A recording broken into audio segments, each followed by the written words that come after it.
Hello guys, Mono back here again, and this is just kind of a status update.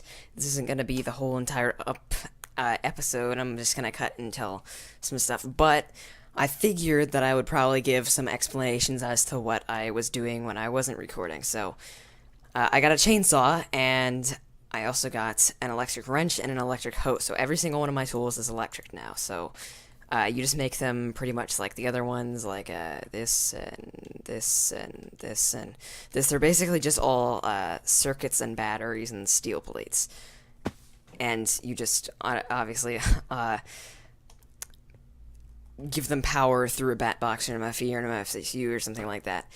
And I also, as you may have noticed, made a giant change. Well, it's not really giant. I just added walls to this and changed the organization of a couple things, because I actually have a plan in my head now as to what this is supposed to be like.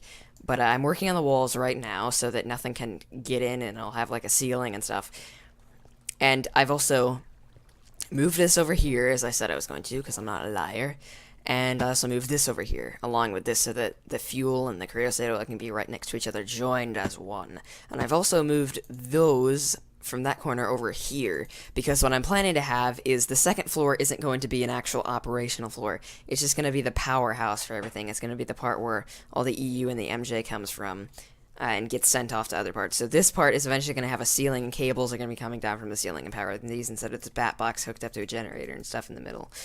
But I also, this is a lot of stuff, got this induction smelter over here. This is arguably the cheapest thing in the entire game. Well, one of the cheapest things in FTB at least. You can actually just put a piece of sand and gold ore in here that is hooked up to some sort of engine or something that supplies MJ, and you actually get double the amount just from the sand. And I realize that is pretty cheap, but I use it anyway. I don't care about cheapness. It's useful to me. And also, it turns out that this quarry hit a ravine, which normally I would be happy about, but right now I'm not, because I'm not exactly trying to get diamonds, and it just kind of, the ravine started like all the way up here, so it made me miss about 20 levels of actual ground this could mine through. So that means that I'm not going to get as many ores as I would have hoped or liked from this. So that kind of sucks. But yeah, that basically means this quarry's almost done. It should probably be getting me diamonds soon because it's on level 15. So yeah, that's pretty much just the whole status update. Anything else, I don't... If I didn't include anything else, I just can't remember it, so it's probably not very important. So yeah, I'm going to cut to the next part where I actually feel like recording again. Alright, so, before I ended this, or at least what I'm going to play for right now, I figured I would do another status update so I don't actually forget about what I did until I come back next time, in which case I won't actually remember what I did, so I just think it would be an overall better idea to try and explain it right now, so I won't have to remember it next time. Anyway, what I basically did is I'm making a lot more steel, because you need a lot of it in the future. I'm making more coal coke, obviously. My oil supply actually ran out, at least on the top. It's not actually getting anything for me anymore, and I tested it out, and I can't actually grab any oil anymore. All it gives me is water, because this is just all ghost oil, is what I like to call it. Here's one more bucket, but that pump probably couldn't have reached that anyway, but most of this is just ghost oil, which is water that looks like oil because the source was actually, replaced and stuff, but the oil flowed into the water flowed into the oil, and the water turned into what looks like oil, but is really not. So there's that whole thing. This does give me more pressure for time, because this is all I have. This is about maybe 62, 63... something around there, buckets of fuel. So I'm gonna have to convert to electrical engines by the time this runs out, or I'm gonna have to freaking set up another pump all the way down in this giant bubble down there, which that'll definitely be fun, working all of that out in the ocean. So I also made an MFE, which is that upgraded version of the bat box that I was talking about earlier.